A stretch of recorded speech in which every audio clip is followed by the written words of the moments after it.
Hey everybody, a couple things I want to remind you of. So we took our Tableau Vivant together. You need to take yours, and then a couple people in my first period have turned in their Grand Manner portrait. So the rest of you need to turn that in. I've been kind of lacking on reminding you of some of the other assignments that are going on. So now that the beast is over with, we can focus on the Grand Manner portrait. The other class needs to focus on their Tableau Vivant as well. So I just wanted to remind you of that. I started making the test for Unit 3. I'm making it in D2L. So we'll be taking our next test in D2L. Say that again. Yeah, I don't know if I'm going to have that or not. I'm going to try to have that turned on, because what I'm doing is I'm practicing. I'm getting ready to teach online classes for the summer. So, and I want to have that for the summer on my test this summer. So, yes, yeah. So there's just unit 3, 4, and 5, and as we're getting closer and closer to the end of the Lone Star calendar, we may not do all the tests. All right, so we may have to stop short.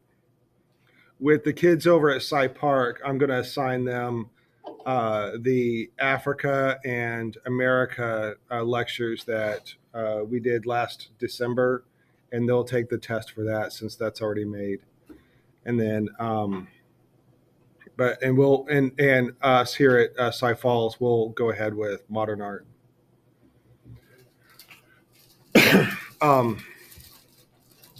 What else? Yeah, that's just it. It's just note taking, and we'll have a test. Oh, and I'll get you some quiz readings soon, and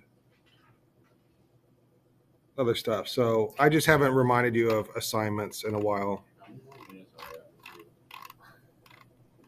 There are 5 units, but we here at Falls are not going to do Unit 5 because that's Africa and America. We've already done that. I took both semesters of Africa and America, combined them into one lecture, and we did that in December. So, yeah, just modern art after this.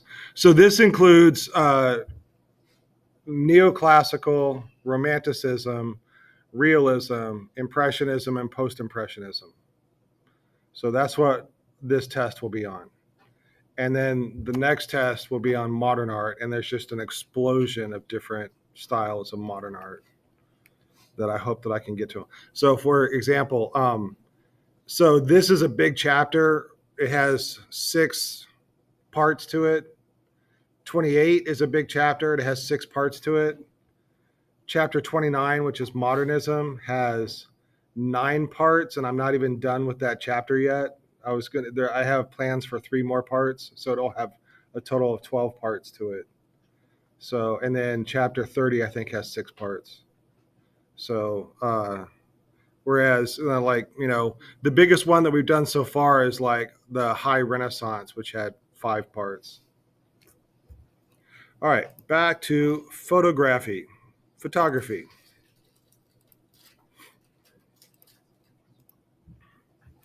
Okay, because we did our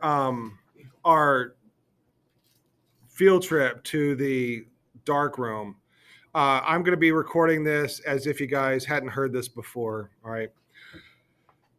So, all right. So let's get into photography. Now, I've taught you guys about the camera obscura, and the camera obscura was like a little room or a box that is light tight on the inside, and you put one tiny little pinhole in one side, and when the light shines through, it shows what is on the other side of the hole. The light, so green light or light bounces off of the tree and the green leaves shine green light into the shape of the tree on the other wall.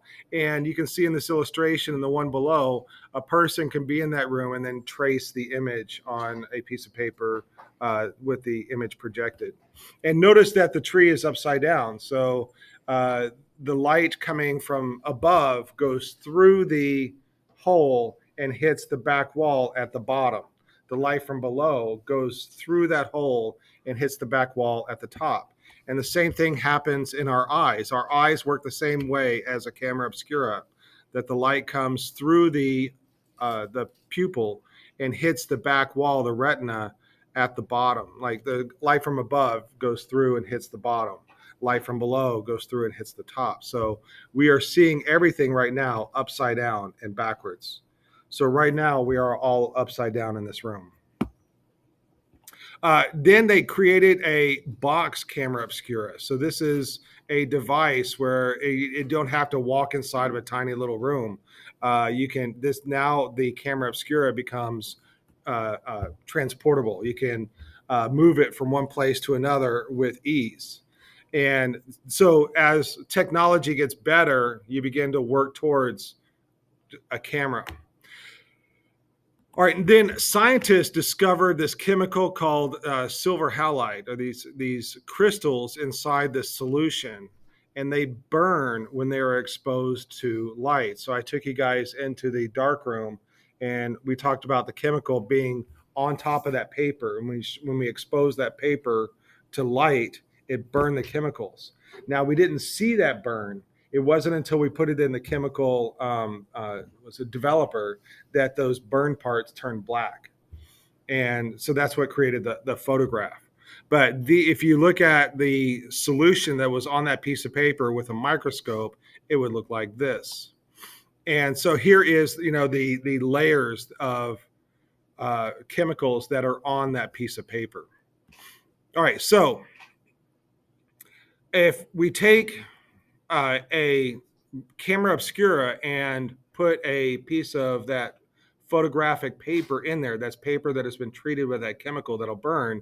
If you shine that light on it, it'll burn to the same image as the image on the outside. And that's where Mr. Fertitta was showing you guys. He had brought in his box camera. And so this is photographers begin to take their camera out into the field and begin to take pictures. And at the beginning of photography, it's mostly scientists that are exploring this new medium, that it turns into an art form later on. But this is a science first, and it's not until later that it becomes like an art form, or in fact, it starts out kind of like as like photojournalism. Like they can use it towards newspapers, and I'll explain that in a second. So this is a camera, and I want you to know the difference between a camera and gamera. All right. So a camera is the device that you can take pictures with, and gamera is a giant turtle lizard that fights Godzilla. So make sure you know the difference. I think it might be, yeah. I think gamera might show up on the test. All right, and Mr. Fertitta showed you a device similar to this, where it is not a piece of paper that the photographer started with. It was a sheet of glass that had that chemical on top of it. So that would be put inside the camera. They'd open up the lens, and the light would come in and burn that chemical. And then they would later on develop it in a dark room such as this. So when I took you guys into the dark room, it looked a lot like this, did it not? And so we had these what's called safe lights. This is lights that allow us to see but don't burn the paper. And then we used chemicals. We used a developer, a stop bath, and a fixer to develop our pictures. So these are the chemicals in the dark room. So we create a negative. The camera itself creates a negative. So whatever is light outside burns the paper. Whatever is dark outside doesn't burn the paper. So in this photograph that was taken, the sky was light and the tree was dark. So the sky burnt the chemicals. The tree did not burn the chemicals. So when it's developed, the chemicals that are burnt turn black. The chemicals that are not burnt don't turn black. And then when you shine that onto a piece of paper, you can get a positive from your negative. I want to introduce you to an SLR camera. SLR stands for single lens reflector. And this is the modern era of photography. So as we get, I'm not going to spend a lot of time on photography. We're not going to look at artists or photographers and their photographs, but I do want to explain how this is a new invention that changes art. So that's why I'm talking about it. Later on in the 20th century is when photographers start using this SLR camera. And so the single lens reflector camera means it has a single lens. And the reflector is there's a mirror on the inside of the camera. So when you look through the peephole of a camera, you are looking at a series of mirrors that are reflecting through the lens. So you're seeing what the lens sees. And then you will put a roll of film into the camera. And so this piece of plastic is coated with this chemical that burns in the light. In fact, in the picture up above at the top, that all that film that is exposed has been exposed to light and it's been burned. All right, we won't see that burn until we develop it, but it's been burned. So the film that's inside that cartridge hasn't yet been burned. And so it will be put into the camera, and then as each picture is taken, you wind the film and it winds it to a new place on the film, and you can take another picture which will burn that film. So when you touch the button to take a picture, this is a slow motion of what happens. The mirror pops up, a door opens up in the background, and it allows light to go into the camera and burn that film. And it takes just a second for that film to get burned. That's how sensitive this film is. That's how sensitive the chemicals are. And so it'll create these negatives, all right, these pictures on the roll of film, and you will take that, put it into a slide holder, put it into this object called the enlarger, and inside that enlarger is a light bulb that shines the negative onto the paper, and then you run it through the chemicals, and then you have a photograph. That's how a photograph is made. All right, I want you to know this guy's name. I think we wrote his name down when I was talking about before the field trip, maybe. All right, if you didn't write it down then, write it down now. Louis Daguerre, or Daguerre. Louis Daguerre. That's how you say it in French. He created the first photograph, all right, and that's what it was, a daguerreotype. And he is doing what painting cannot do, and that is objectively recording the world. It is a copper plate coated with silver halide crystal solution. That's the chemicals that burn when exposed to light. It's exposed to light, and then it creates a picture. So he is able to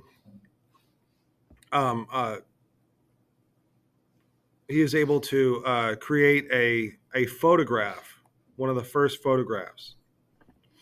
And one of the first uses for photography is photojournalism. So photographers can now go out onto the battlefield and take pictures of the battle. They can go to news events, the swearing of a new president, whatever riots are happening, or they can take pictures of things that are going on and report it back to the people. Whereas in the past, it would be an artist that would be out on the battlefield, not necessarily painting a picture, but making sketches. And, it's an artist interpretation rather than what's actually in front of the camera. However, this photograph right here, all right, is not an actual true photograph, or it's been staged. So this dead body, yes, it is a dead body. Yes, there was a rifle, but it's taken during I think the Civil War.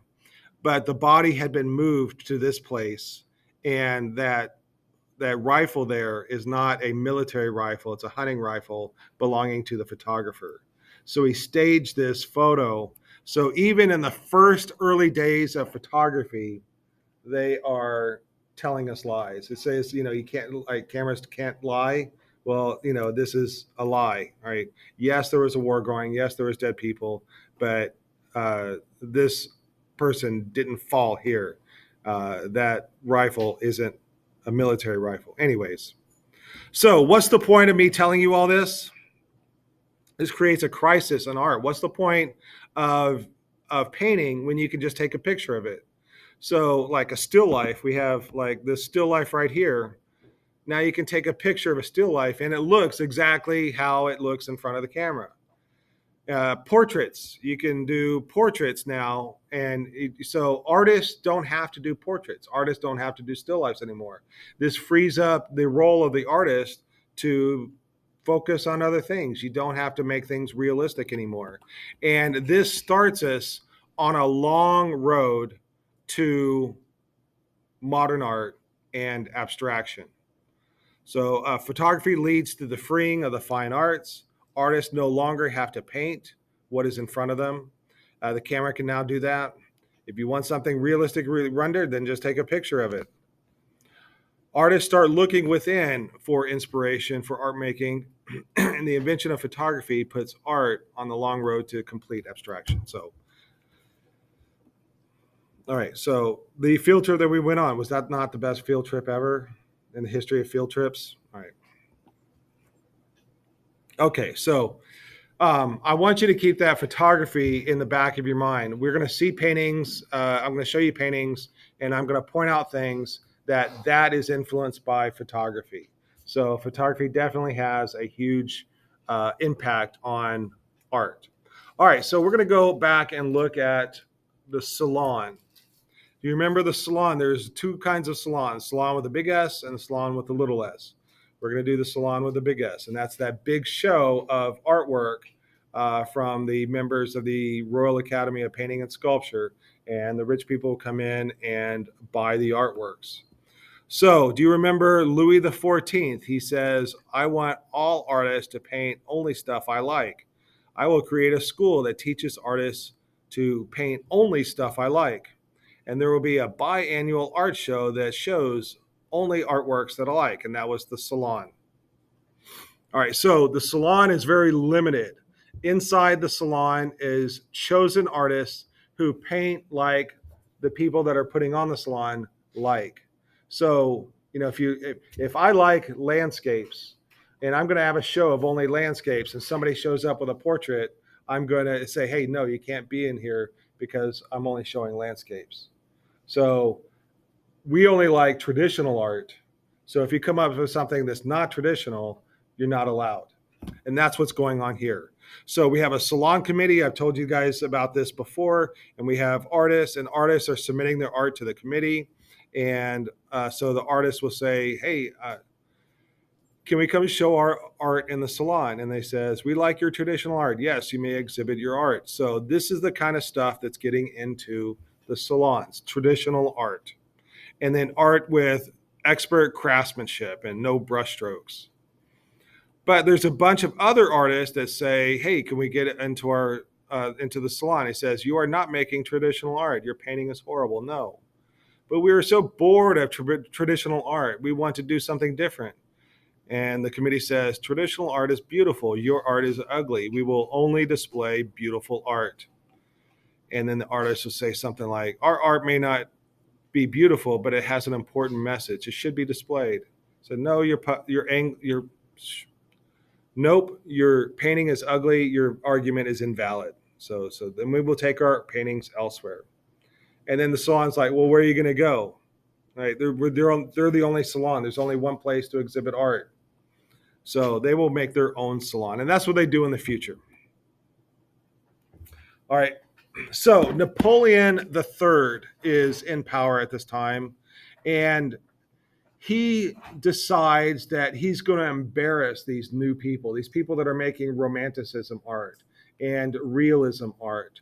He wants to embarrass them because their art is not traditional. They're not doing what artists should be doing. They're making quote unquote ugly art. And so he creates this uh, second salon called the Salon des Refuses. And in it, he's going to exhibit all the artists that were refused by the academic salon. I want you to know this. This will be definitely be on the test.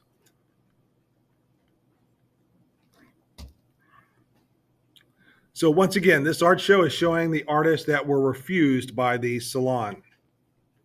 Lots of people came to see the rejected paintings. Most of them mocked those paintings.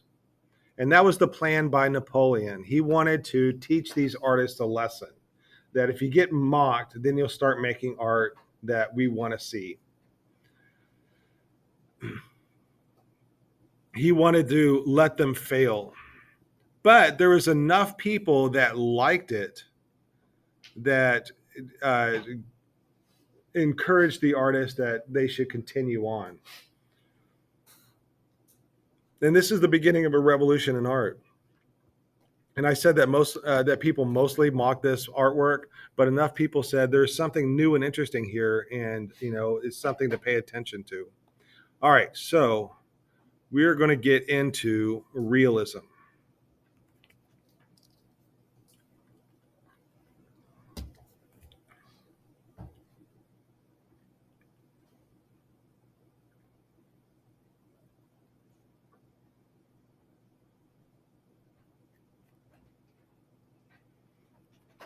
All right, we good? Our first artist for realism is Gustave Courbet.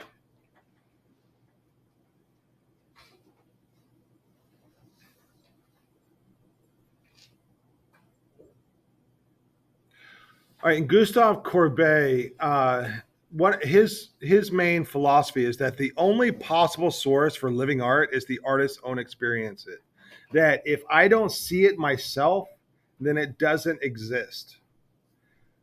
And so I can't paint cherubs and angels and people that lived long ago, and that I can only paint what I see in front of me.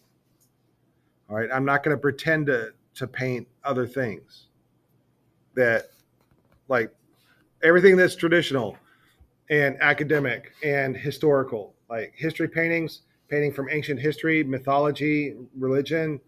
I can't do that because it's not happening right in front of me. So he was a controversial artist, and he addressed social issues in his artwork, and he painted subjects that were considered vulgar. All right, just wait till you see this vulgar art. All right, so vulgar things like peasants and the working conditions of the poor. All right, so we're going to go to a place called Ornans. I know it looks like it spells Ornans or Ornans, but the French pronunciation is Ornans. And we're going to take a look at this painting right here called Burial at Ornans. All right, and notice that it is a massive painting. We'll get a little bit closer to it. And this is the painting that Courbet thought painting should be. This painting is the beginning of realism. And this is Courbet's first major artwork. So let me describe what's going on in this picture. On the left, there is a coffin being carried by the pallbearers on the left-hand side of the canvas. So let me get my pen right here. And over here, this is the coffin and it has a fabric draped over it. And these are the pallbearers over here. A crucifix is being carried beside them, and then the grave itself is a hole in the ground at the bottom of the canvas. A priest utters blessings over the grave, and the mourners are looking around. They're not really paying attention to the priest. And you can see Ornans landmarks in the background. It is as if we have just stumbled upon these people. Gustave Courbet has shown us a funeral as it really was. And Ornans was his hometown. So these are people that he knew. his maternal grandfather had recently died, so he was familiar with funerals. In his grandfather's house that summer, Courbet set up a studio and began his first major artwork, which was this one. So he's painting his family and neighbors and challenging everything about French artistic tradition. Remember, this is a giant painting, all right? Giant paintings are reserved for history paintings. So this should be a painting about something that happened a long time ago. It should be mythology or it should be religion. This is none of that. In fact, what would you call this? If it's not history painting, what would you call this? I heard it, genre. Normal people doing normal things. All right. On the left, so this painting is divided into three groups. So on the left is the clergy. In the center is the town officials, and on the right are the mourners.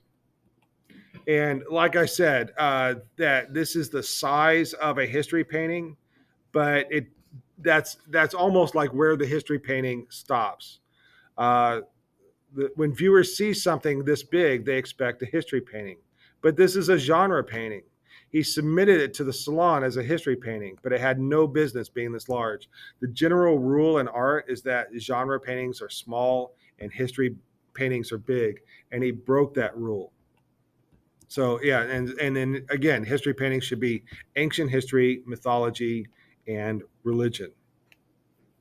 And in this painting, there is no transcendence. Let me go back to.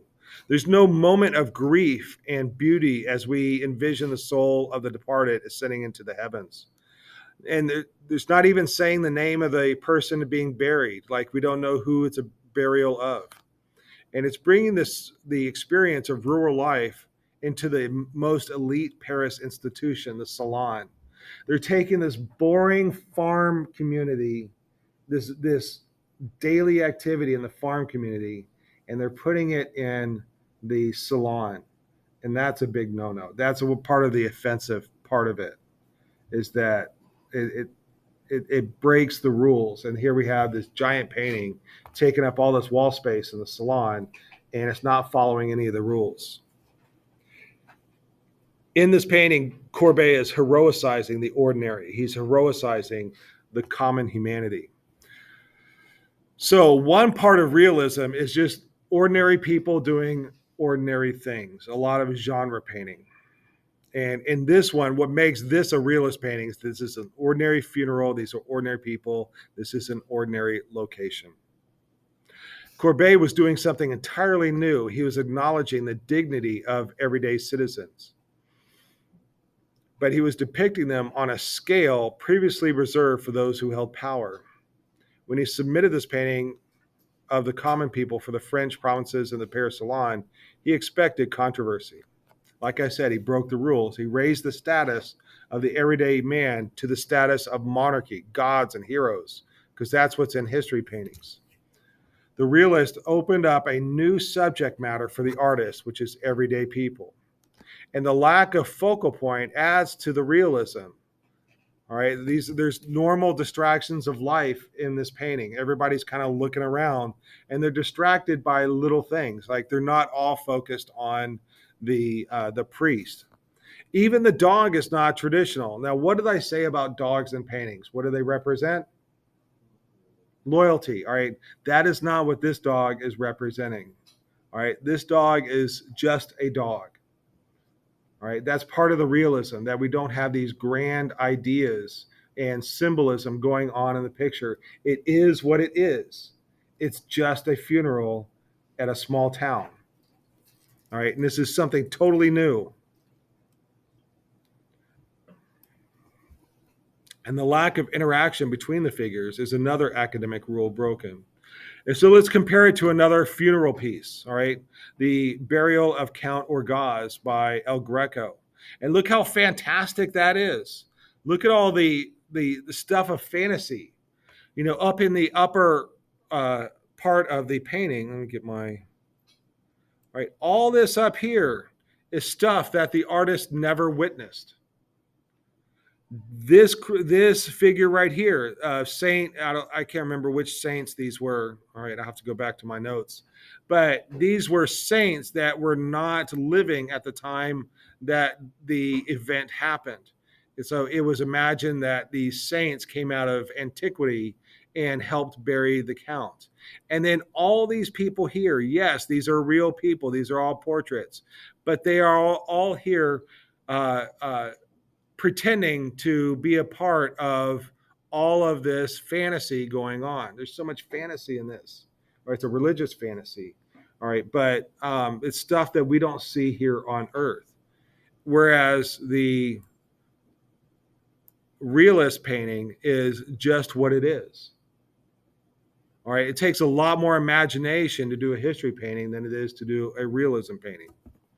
And then I put these two together because it were really like the composition reminds me of the Justinian portrait, where everybody's just standing there. There's a lot of vertical lines. Remember, I talked about the difference between vertical lines and diagonal lines. Vertical lines, a bunch of them make a composition very boring, whereas a bunch of diagonal lines, if you remember Rubens, the Ascension of the Cross, that strong diagonal, and all the curvilinear lines that are in that with the muscles and the figures, creates a lot of interest, make things interesting to look at. But vertical lines is just kind of boring. So he is going with this tradition right here. And then we can compare it with like a history painting of a similar kind of composition where we have this shallow space, a group of people that are up close to the viewer. And if you look at the, see this, all right, both of these are from the same year. So this is the history painting that is going on at the same time that this is being painted. So we can see the difference between two art styles that are happening at the same time in history. All right, now on to our next painting. All right, this is a weird photo to show you. I'm showing you this picture because I could not find a picture of somebody standing next to the painting, but this is the size of the painting. All right, it's the size of a sheet of plywood. And this is our painting right here, the Stonebreakers.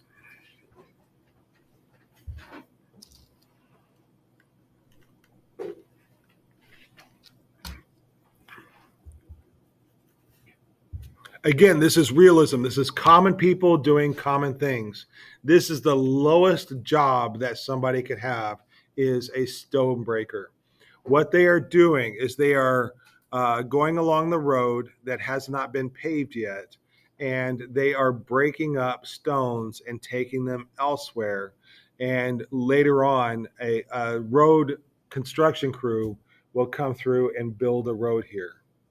All right, so they're preparing the area for a road to be built. The boy on the left is too young to be doing this job. The man on the right is too old to be doing this job. So this job is an unfair job to these two people.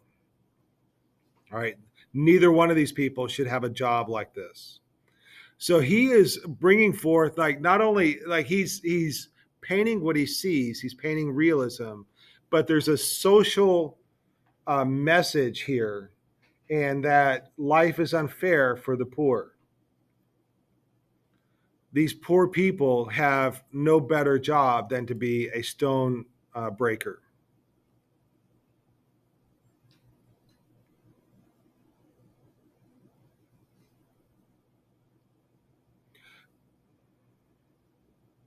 And this class of people are people that are typically left out of art. Art is about kings and queens and mythology and gods, goddesses, heroes. All right, these guys are not heroes. They are not. They are the common people.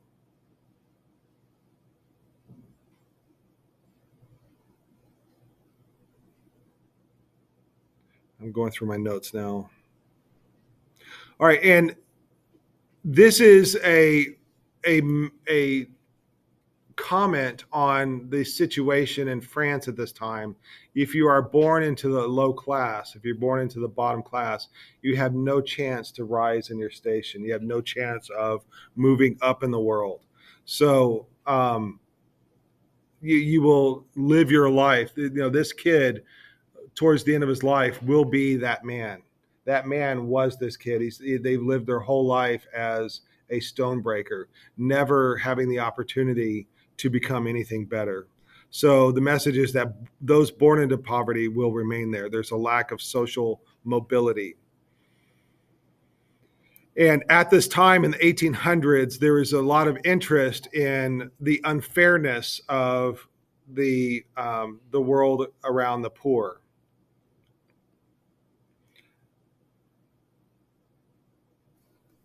And there was an interest in labor rights at this time. Also, the artist rejected the highly polished neoclassical style of brushwork. So his brushwork is a little bit sloppy, but that's the style.